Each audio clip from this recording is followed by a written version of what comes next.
Cougar fans, it is time. Touchdown! What a grab! It's time to raise your colors, raise your voice, and join in on the Raucous Roundtable about your favorite team, the BYU Cougars. 20, 15, 10, 5, touchdown! It's time to tailgate.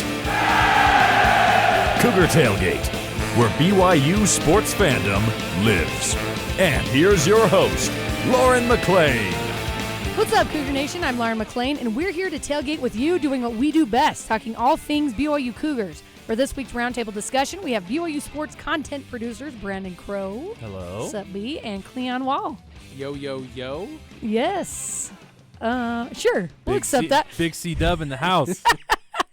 Thank you so much for being here, my friends. We're going to be talking hoops today, but with the Chiefs winning the Super Bowl and having several BYU ties, I got to chat with Carlie Ellett, wife of Chiefs assistant running backs coach Porter, who we interviewed last week, and she breaks down the whole crazy Super Bowl day for she and her family from start to finish. Here's part of that interview. Joining me now is Carlie Ellett, who is a BYU alum, the 2014 intramural flag football champion, Travis Kelce apologist, and wife of Kansas City Chiefs assistant running backs coach Porter Ellett. Carlie, thank you so much for being here with me today. Yeah, I'm happy to be here. It's fun chatting with you again. Yes, it's good to see you. First of all, congrats to you and your family on the Chiefs victory on Sunday night. That was awesome. Walk me through what Sunday was like for you and your family from start to finish, because I can't even imagine what that day was like. Yeah, I mean, I don't mean to sound like braggy or anything, but we kind of have a routine now for what Super Bowl Sunday looks like for us. We've done it a few times. We don't sleep very well Saturday night. We're all a little bit anxious and nervous and excited. And then Sunday morning we get up early. We have sacrament meeting. Actually, we've had it at each of the team hotels for every Super Bowl we've been to. COVID's looked a little bit different the year we went to Tampa, but we've held it every single Super Bowl Sunday. In fact, Griffin, my youngest, got blessed at the Super Bowl last year, which was cool.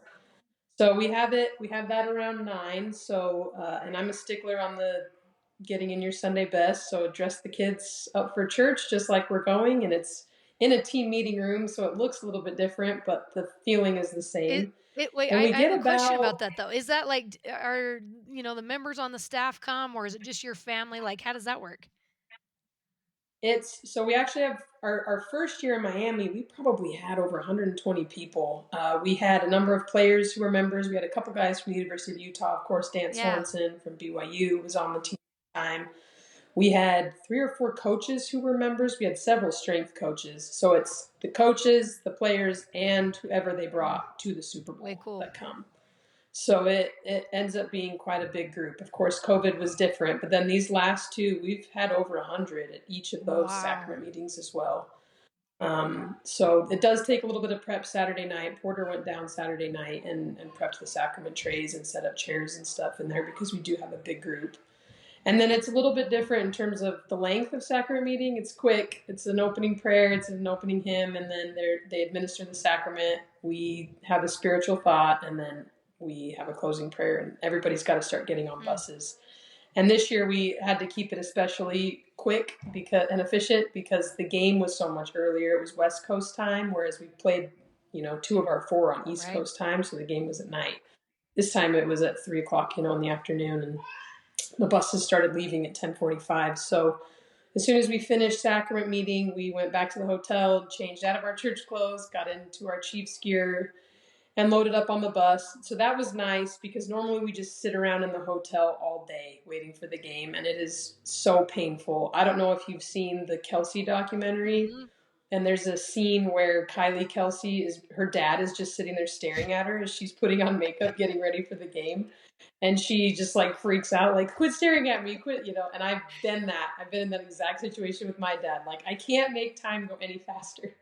So anyways, this was nice. We hurried and went and got everybody changed. I got Griffin settled. I did not take him to the game. You have to pay for everybody to go. Really? Babies. So he was not invited. Wow. Yes. Even he was 2 months old last year and I would have had to buy him a ticket. Crazy. So we get our 2 comp tickets. I'm only going to pay for another one if you can talk. So he's not there yet to tell the tale. So anyways, he got to stay at the team hotel for the game, and me and the 2 older kids got in with, of course, grandparents, Porter's sister, And we head over to the stadium where they have a family and friends tailgate just for the Chiefs organization. And that's really fun. They've got all different types of food out, desserts, games, and things like that. Mostly to keep your mind off of what's about to take place, I think. So we killed a couple hours there and then made our way into Allegiant Stadium, and we watched Porter warm up his players, and of course Patrick, which is always fun to see. And then finally the game starts, and that's like, I'm nervous the whole week, and it gets worse as the weekend drags on. But then as soon as kickoff is as soon as the national anthem starts getting sung, it really sinks in. Like, we are playing for the Super Bowl, and that's when my nerves start to get the best of me. So my dad always sits next to me for these and tries to give me pep talks throughout the whole thing. And then we went underway, and we had a fumble right off the bat. And I thought, okay, we're going to actually come out and dominate one of these Super Bowls, so I don't have to stress the whole time. And that was not the case at all. So, of course, we ended up going into only the second overtime in Super Bowl history, I believe. And it was interesting to watch because people keep making a big deal the Chiefs have now benefited twice from these rule changes. And they forget our first AFC championship, we lost in overtime to the Patriots and never got to touch the ball. Then the following year, we beat the Bills in the playoffs thanks to those overtime rules. So they changed it for the Bills. And then, of course, now in the Super Bowl, we used that knowledge to our advantage and ended up winning there in overtime. And it's honestly not the excitement or joy you would think you would experience when you've won the Super Bowl. For me, at least, it's just a sense of relief. Wow. I think my first one, when we went the first time, I was elated. But then after you lose a Super Bowl and you know how bad it sucks to be in that spot, you don't ever want to be in that again. So it's honestly just a relief that you didn't lose it. And by the time we get to the parade, then I'm excited and happy and stuff. But then it still takes a couple weeks for it to really sink in. But in that moment, I just felt ultimate relief. And then it was, okay, we got to get these kids down to the field to celebrate with Dad. So we made our way down and found Porter, and that's always a really special moment to finally get to hug him after these are long seasons. So we got to celebrate with Porter and his family, and that was really fun. And then it's take kids back to the hotel to go to bed, and then we hit the after party with Ludacris and Post Malone. Wow. So, yeah, Chainsmokers. It was a good time. We had a lot of fun, but not a lot of sleep to be had. Hey, and who needs it, right? I mean, how often do you go to the Super Bowl? Well, for you, a few times. Well, for most people, 4 times in 7 seasons. But who's counting? Is that kind of surreal for you still? Especially the Kansas City Chiefs. You got Patrick Mahomes, you got Travis Kelce. These guys are superstars, right? Is it still a little bit surreal to you where you're like, I can just hit up an after party and I'm hanging out with these people and these musicians? Is that kind of weird for you still? Definitely. I don't know that that'll ever sink in or get old. I mean, we've talked to, you get to know other families in this league, and there's people who have never even been to the playoffs. So it's not something I take for granted. Now, obviously, we've been fortunate to go to the playoffs every year. We've lost at different stages in those playoffs, but to not even get to the postseason, I don't think people realize how hard that alone is. And then to advance throughout the postseason and go to the Super Bowl. So, no, I don't think that will ever get old, or it will always be exciting and man, I can't believe we're here. Next week on the Her Why podcast, we'll have the full Carlie Ellett interview talking her viral TikTok video and what it's like being a coach's wife. All right, guys, let's get into BYU hoops. BYU basketball improves to 6-5 in Big 12 play and to 18-6 overall Tuesday night against the Golden Knights. The Cougars currently reside in 6th place in the conference, which would give them a first-round bye in the Big 12 tournament in Kansas City if they were to hang on. They are in contention for a double bye and top 4 seed as well. BYU was up 10 with 1:20 left in the game, and somehow UCF ended up only losing by 2 in this game. Briefly, guys, what was one thing that stood out to you about Tuesday night's win over UCF? Brandon, let's start with you.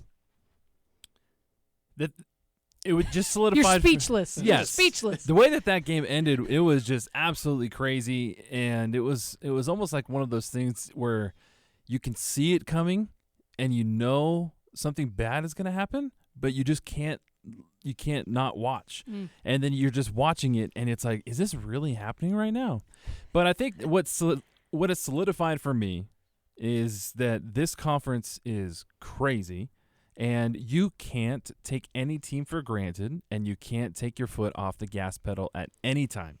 And I feel like BYU did that towards the end. They got complacent, they got comfortable, and UCF, we've seen what they can do. They beat Kansas. They have a bunch of really good wins this year. They're very athletic, and you just can't turn your back on a team like that. Mm-hmm. Yeah, absolutely. I agree with you. And also, no basketball game should ever take that long. This is not football.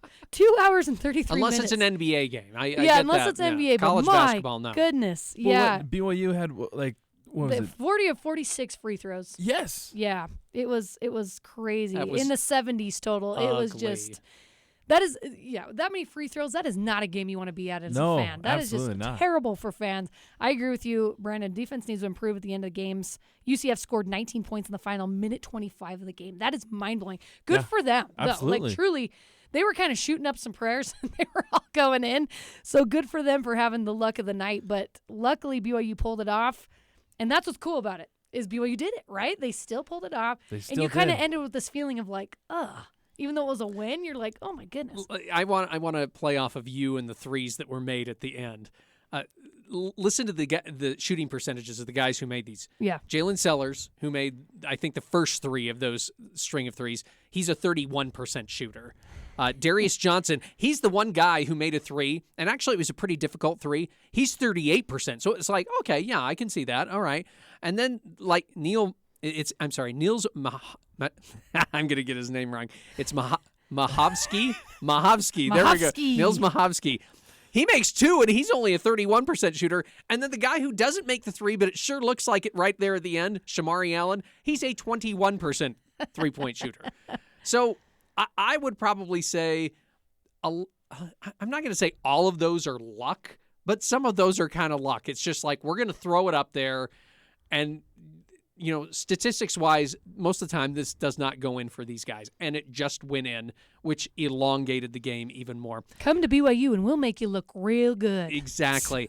But I will agree with you. BYU made their free throws. The one thing that I would say I'm still a little bit concerned about is BYU has been able to get double-digit leads in so many of these games, and every one of these teams, whether BYU wins or loses, is able to make a comeback. And I know that there are ebbs and flows of basketball games. I totally get that.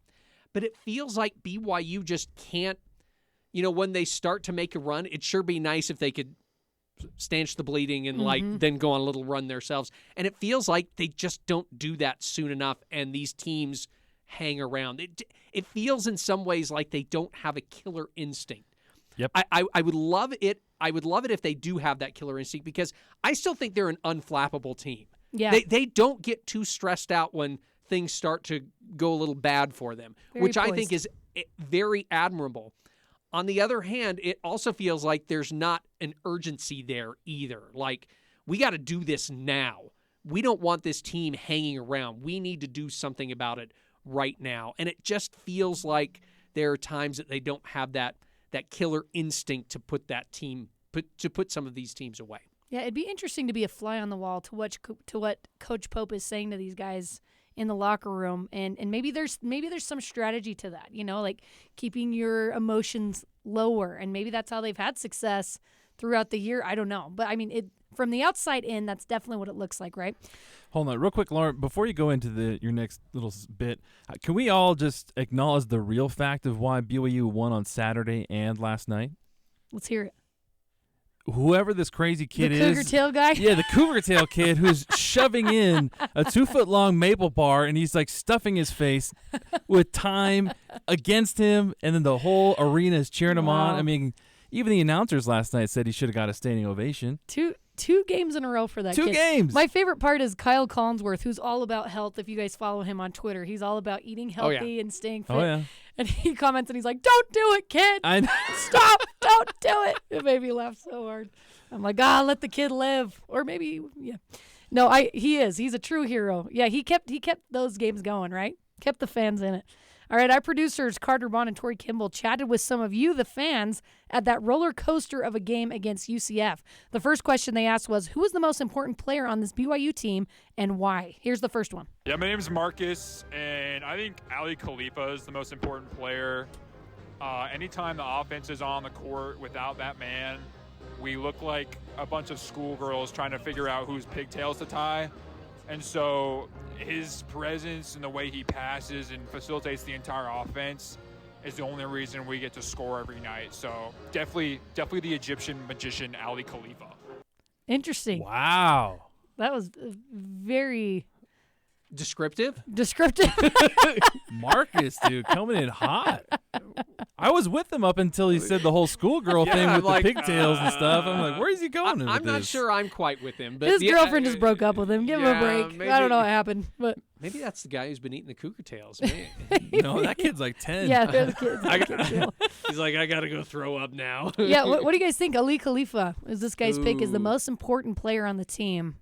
I'll go first this time. I will go first. I'm not going to agree with him. I think Dallin Hall is the most important player on this team right now because he is the one guy that can control the game. I know he had some turnovers against UCF. I get that. And I know he's not been perfect and he's not your leading scorer, but he is the one guy. If there's the one guy that's going to calm this team down, it's him. It's Dallin Hall. He's the one that can control it. And the reason why I say he's the most important, because they don't have anyone. Maybe you could say Aly Khalifa is like that, but Aly Khalifa is not bringing the ball up the floor. Right. Okay?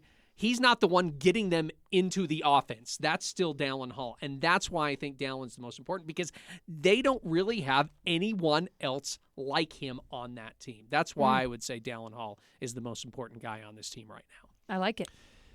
That's a very compelling point that you make, and the emphasis on right now. I would have to say right now that I would, after last night's game, I would actually agree with you that right now Dallin Hall is one of the most important people for this BYU team. They tend to, so far this season, they've tended to ride the Dallin Hall with his highs and with his lows. But last night he was actually calm. And he was composed, and he, down the stretch, he was one of those factors with his drives, his ability to drive to the hoop and either finish or drive to the hoop and kick out for a three for his teammates. He was one of those guys that BYU was actually able to rely on and that was able to keep the distance from UCF. So that I agree. I think Dallin Hall right now is the most important. I think there was a point where Aly Khalifa was the most important player on the team. Before he got injured. Yes, before he got injured, I would actually agree with Marcus that he was the most important player. But I agree with you both right now that Dallin Hall has come into his own. He's really done a good job of controlling the team. They need him on the court. They are visibly do better when he's on the court. And I agree with that. Let's hear the next one. Hey, I'm Jackson. I want to say Dallin Hall because his role as a primary ball handler is so important, but watching Fouss these past few weeks, he's been really fun to watch, and his presence inside in the paint as a rebounder, as a post threat, that's been so valuable for this team and kind of unlocking a whole new dimension to the offense, and that's something that BYU really could have used when he was out, and it's been great to have him back. So I'm going to say Fouss is the most important player on this team right now. Interesting point. Very interesting. I think Fouss is very important. I don't think he's the most important player right now. Tuesday night, I would have liked to see a little bit more Fouss involved. I think he only played about 11 minutes. He had 2 points. And I think down the stretch, in like we were talking about, BYU needs better defense. They need more physicality. I think Fouss is the guy in those types of situations. I think he plays an extremely important role on the team. Just because he can bench a Volkswagen doesn't mean guy's strong. Doesn't mean you're important. Yeah. No, yeah. I think he's very important, but again, going with Dallin Hall. All right, let's hear the last one. My name is Dalton, and I believe that Dallin Hall is the most important player on this team because he's the only primary ball handler that they have on this roster that can consistently make plays at a high level. And I truly believe that when he's on the floor, BYU is a better team, and the way that he's grown into the Big 12 competition has been so inspiring to see, and I'm so excited to see the development that he continues to enjoy. Dalton, we're with you, man. Absolutely, 100%. Dalton just said our sentiments in one sentence. Good job. All right, let's go to our second question. Which Big 12 foe do you want to become BYU's in-conference rival? Here's what you said.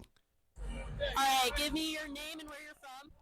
I believe I got it from Spearman, Texas. All right, who do you think should be our Big 12 rival for basketball this year? TCU. Why is that? They're a religious school. We need to keep the holy war going. We just need a different opponent. What do you think of that, guys? Do you think Okie dokie? Do you think TCU and BYU could be considered the holy war moving forward? No. Especially now that Utah's coming into play. Exactly. You can't do that. No. You can't both be holy. No. In the holy war, come on. The one thing that you had going with TCU is it was more of a football. Yeah. If there was any type of rivalry between BYU and TCU, it would be football. Yeah. TCU's, I mean, they're playing way better now. And Jamie Dixon's done a really good job with the Horned Frogs, but I mean, they're still not. You consider TCU a football school, not really a basketball school. Absolutely. And so I think when you go back to the days when BYU and TCU were in the same conference and they played each other and all that other stuff. Wow. Yeah, did you like that voice? I pull that out every once in a while. Back in the Mountain West Conference days. Back in the Mountain West. At the WAC times. News alert here, 1947. Anyway, well, it wasn't that long ago, but back in those days, there wasn't really a big basketball rivalry there. You just expected BYU to go down there and beat them. Right. So I don't know. I would say basketball. We'll hold off for TCU. now on TCU. All right, let's hear the next one. Can you tell me your name and where you're from, please? I'm Grant Nielsen. I'm from Salt Lake City, Utah. Awesome. So our question for you today is, who do you think should be our Big 12 rival for basketball? So I would say Utah once they get in, but before then, I'm going to go with the Iowa State Cyclones. And why is that? You know, we've got history dating back a couple years ago. They poked Eric Mika in the eyes. We lost that really close game, and then we had a tough one here at the Marriott Center. They hate Richie Saunders for some reason. He'll be bugging them for a few more years, and they're always a great program. They've got NBA guys all the time, and so every time we go to Ames, every time they come to Provo, it's just going to be a great matchup. Awesome, thank you. I'm 100% with this guy, actually. I think Iowa State would be a phenomenal rival for BYU in basketball. I think Grant has personal vendettas against Iowa Poked State. Eric Meek in the eye. Yeah, man, he's poking Eric Meek in the eye. They hate Richie Saunders. Those are some crazy pullbacks. They've got a creamery there that competes against. No, they don't. No, anyway, instant rival. Funny enough, when I was thinking about this question, Iowa State was one of my teams. Really? Yeah. Why? I did. So I have two, but I won't reveal my second one. But I thought about Iowa State because I'm like, okay, should it be Kansas? No, they've got Kansas State. Should it be? I'm like, it can't be Texas and Oklahoma because they're leaving. Plus they're rivals all in and of themselves. I'm like, Texas Tech, maybe. And so as I was going around, I'm like, Iowa State really doesn't have like a basketball rival. So why not BYU? I mean, Iowa State's got. I'll say this. That community, Brandon and I have both been to Ames, Iowa. It's not that big. But, man, they turn out really good basketball teams and really good basketball players. And I know they're not from Iowa, per se. All of them are from Iowa. But they have good teams there. And I just have so much respect. So that maybe that's what it is. I totally respect Iowa State and what they do with that program, I would say, out in the middle of nowhere in the heart of the country. So maybe that's what it is. And I just like – they played before, and I think it's just kind of fun. I think I'd love it if BYU and Iowa State became basketball rivals with each other. I like it, too. And he mentioned before Utah comes in, which, I mean, I guess – Yeah, I mean – what do we got? We got a few more games here for Iowa State and BYU to become a rival. But, yeah, I like that. It's obviously going to be BYU-Utah. Obviously. You can't change it as much as we want to change it. Once Utah's in the conference, it's BYU-Utah. Done. Signed, sealed, delivered. That's what it is. But yes, Iowa State, I think, would be it's going to be a phenomenal matchup for years to come. All right, coming up, it's buy or sell time with BYU basketball, and we'll discuss if BYU's home court advantage is top 3 in the conference. This is Cougar Tailgate.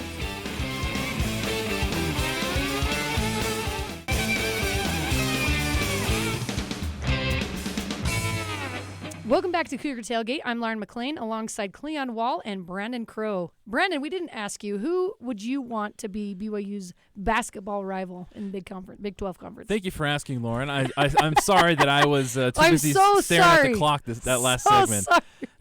There was a timeout taken. Yeah. There was. We were just waiting for you to warm up and feel good about glad you yourself. asked that. No, I was just captivated Yeah. by your guys' sentiments, and I still couldn't get over the fact that Grant thinks that Iowa State hates Richie Saunders. You know what, Cleon? I was thinking one, and then you kind of persuaded me, but I just totally forget because there's so many schools in this conference. I just totally forgot. But I will say Baylor. I will say Baylor. Okay. Just because, this community here in Provo and the Wasatch Front and in the BYU community, and if you can't see me, I'm doing air quotes, the BYU community, they love Chip and Joanna Gaines. And the whole Magnolia University thing with also a religious tie to Baylor. We love RG3. RG3 and his Cougar Tales from the booth. So I think Baylor. Okay. Baylor's won a national championship too. They're a phenomenal team for sure. They've got a nice new basketball arena. Yeah. It seems logical because does Baylor really have a rival in basketball in the Big 12? I'd probably say their closest one might be Texas, but Texas is going to leave the conference. Right. So maybe it's going to turn to Houston. I don't know. Or TCU? Yeah, maybe. I think there is Those something would make there. The most sense. I think there's something there between Baylor and TCU, but I think there's a nice relationship when they were not conference members between BYU and Baylor. Yes. That I think that would be another rivalry that could potentially be there, both in football and I think in basketball. I feel like the fans are way too nice to each other for it to be a real rivalry. You know what I'm saying? Again, it's like the caveat until Utah you comes, love right? Me, we're a happy family. That's how I feel like the BYU Baylor rival is. Just keep the Baylor giving, Barneys. Yeah. Just keep giving I love BYU you. lots of sugar, and they're just going to be cranky all the time. So it'll be fun. All right, guys, let's play a rousing round of buy or sell. The first one is Fouss Traore should start over Aly Khalifa. Are you buying it or selling it? Here's some stats. Fouss averages 10.1 points per game, 4.7 rebounds, 1.3 assists. Aly, 6.1 points per game, 4.1 rebounds, and 4.2 assists. So more assists from Aly, more points from Fouss. Buy or sell, Cleon? I am going to say, man, this one's tough. I'm going to say sell. I still think you need to have Aly in the lineup. I think Fouss is really important to come in the game.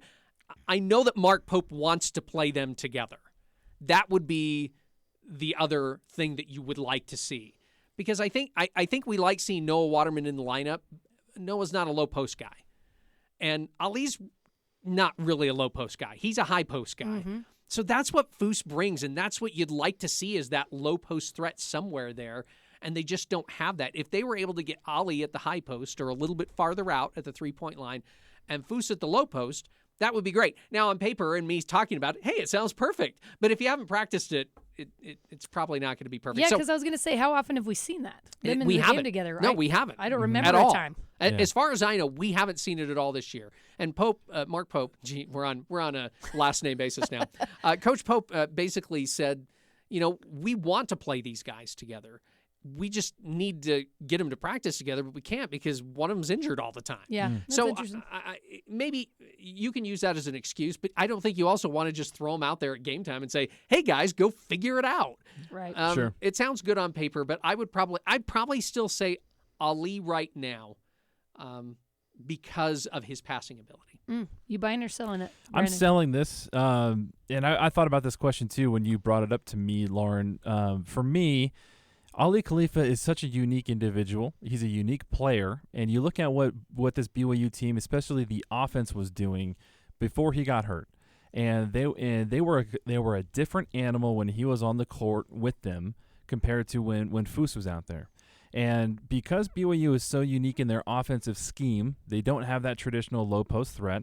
And so for me, I say you stick with Aly Khalifa, and then you bring Fouss off the bench when necessary. When these other teams try to get their low post started, then you bring in Fouss. But I feel like because of the unique aspect of BYU's offense, Aly Khalifa just elevates everybody's capabilities with what he's able to do with passing the basketball. Yeah, and I don't know if he's 100% healthy either right now, but when he was outstanding. And I think teams kind of picked up a little bit on what he can do and kind of shut him down a little bit in ways. But I agree with you. I'm going to sell it. I love Fouss. You got to have Fouss 100%. I'm okay if they split time straight up, but Aly Khalifa does bring something that is so complementary to this offense that BYU is running right now. All right, next one. Dallin Hall should be playing more minutes than anybody else. Dallin Hall currently leads the team in minutes per game with 28.1, but should he be seeing 30-plus minutes every game from now on? Cleon, I'm going buy to or sell? I'm going to sell. Even though I say he's the most important guy on the team right now, I'm going to sell just because, listen, I know these guys are young, but you play this many games and you go through practices and everything like that. I'm just afraid that as the season goes along, he's going to wear down. Yeah. Every time they run into some problems where, like, well, we're not handling the ball well, we'll just throw Dallin Hall back out there.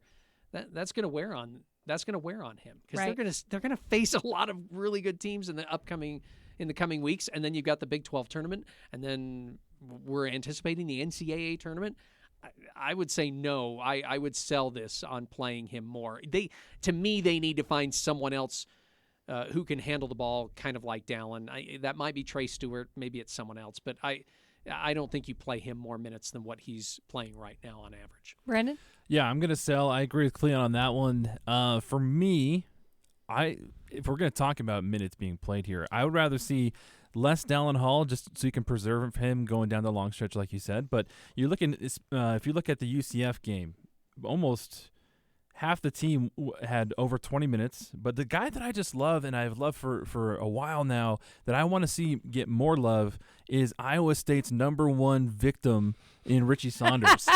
Richie Saunders, he only had 10.5 minutes on Tuesday against UCF, but when he gets out there, he's an energy guy, and he's able to lift up everybody around him with his style of play. And I feel like that type of guy should be seeing more minutes on the court, and then you preserve Dallin Hall so that way he does not get injured because you need him down the stretch. So he is 100% agree with that. He is definitely the Josh Groban song "You Raise Me Up." That is, if you want to go that way, yes, absolutely. Maybe that's why Iowa State hates him because he raises them up. He raises them up. Oh my gosh! Raise the roof. Okay, enough. I love Richie Saunders. I was disappointed when he wasn't put in, especially in the final minutes against UCF, because he's one of the toughest guys on BYU's team. Offensive and defensively, he's quick, he's twitchy, he can make threes, he can kind of do it all, and he brings that energy with him. So I don't know the reason. I'm not on the coaching staff, but I agree with you, Brand, that I wish Richie Saunders got more playing time. I think that's a good thing to give Dallin Hall a little bit more of a break. Trey Stewart has made the most of his time. Sure. When he's come on the court, I feel like he's handled the ball a lot better than he was previously in the season, and so he's done great. But Richie Saunders, I think, is that guy for me. Okay, next one. This team can snag a road win versus Kansas or Iowa State. BYU already dominated Iowa State at the Marriott Center, but both these teams are undefeated at home this season and currently reside in the top 10 of the AP poll. Iowa State has defeated Houston and Kansas in Ames.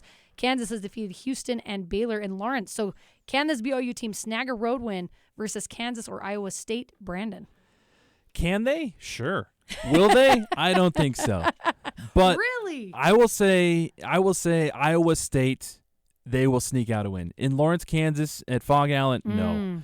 But in Iowa State, in Ames, I do. I think that BYU has the potential, has the opportunity to be able to get a significant road win against Iowa State. I do. I firmly believe it. You think BYU is going to go 2-0 against Iowa State? Yeah, why not? This year. What do you think, Cleon? Especially if they go to Cornbread, because Cornbread is underrated. Cornbread, a barbecue place. BRED I was like, in what in is Ames. Cornbread? Cornbread. It is a barbecue place in Ames that Brandon and I ate and at. it was fantastic. It was really good. It rivaled a lot of the Texas places we went to. And do they have cornbread? Oh, yeah. Absolutely. Because I love cornbread. But just make sure you take a corn break. No, it's oh corn. Oh, my gosh. Okay. Cleon, what do you think? A little off the rails there. No, I'm going to sell. I don't think they're going to win at either place. Wow. I think their last win on the road is going to come against Oklahoma State. I really do. I think BYU probably the goal in my head was finish 500. And if you can finish one game above 500 or, just switch that a little bit and finish 10-8, then I think that's good. I think that's where they're going to end up. I think they're going to win at Oklahoma State. And the way things play out, if we do the home road thing, they finish right at 10-8, which would be good. So, no, I don't think The only other place I think they could potentially win on the road is maybe Kansas State. Yeah, because you got Oklahoma State on the road, Kansas State, Kansas, Iowa State. Yeah, Kansas State would be my other one, but I don't think they win there either. So Yeah. I think 4 games left. I think if they go 1-3 in their last 4 games on the road, that's not bad. Getting 3 conference road wins in your first season in the Big 12, I think that's pretty good. I know 3-6 doesn't sound great, but I don't know where you find another win on the road in conference, even though you could go back and say, well, at Baylor, they had a double-digit lead in the second half. I get that, but that was going to be a tough place to win anyway. I'm going to buy it. I think they get one of the wins. I am. I think they either beat you guys. Kansas is a extremely difficult place to play. I understand that. Totally. And Iowa State. Fantastic fan base. But I just think we've talked about this before. This BYU basketball team is very poised. I feel like when they were on the road against UCF, that crowd, even from watching it on TV, I'm like, these guys are insane. This is going to be so hard to play here. BYU pulled it out. I think, and obviously Kansas and Iowa State are better teams than what UCF is. I think they're poised. I think they've learned a lot of lessons. They have. I think they're going to get one of those wins on the road, and it would be a huge one. It'd be huge. Yes. Huge. All right, guys, that does it for us today. Thanks again to Brandon Crow and Cleon Wall for coming on the show with me. Carter Vaughn and Tori Kimball helped produce this episode with senior producer Terry South. You can join the Cougar Tailgate wherever you get your podcasts, on Apple, TuneIn, Stitcher, Spotify, or on BYUradio.org. Cougar Tailgate is a production of BYU Radio.